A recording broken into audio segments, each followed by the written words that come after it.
Okay. How does it feel? Sobrang saya, nakakamiss. Na-miss ko sila. Na-miss ko kami as Spirit Queen. So finally, nagkasama-sama ulit kami.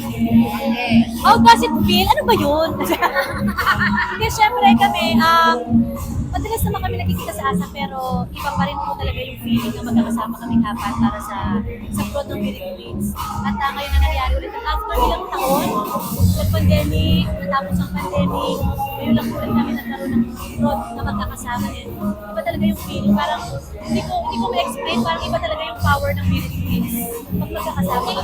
Dalawa ng misis. Dalawa ng misis ngayon. Dalawang single. Dalawang misis, dalawang single. Are you ready to mingle na class? Mingle na everyday. Ako naman, syempre, the feeling is very mutual. Sobrang na-miss ko po talaga sila makasama sa stage. Together, as one. Nakakamiss po yung rapport namin kapag kumakanta kami together. Na ngayon, yung pakiramdam, parang sobrang gaan.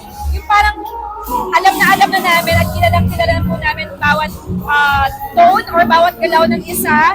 So napaka-comfortable po ng feeling na makasama ulit sila kumanta in one stage. Yes. Same po, copy-paste, no, but also, yun nga, personally, I was very excited nung nalaman ko may reunion tayo on stage. Kasi tulad nga po ng sabi po ni Angel, hindi naman, parang lagi naman po kami nakikita dito sa ASAP. Pero yung mismong prod na ASAP Beauty Queens, na ganun yung binibigay namin po para po sa mga kapamilya. Sobrang, it's unlike any other guys. Sobrang happy po. So last question na lang, may mga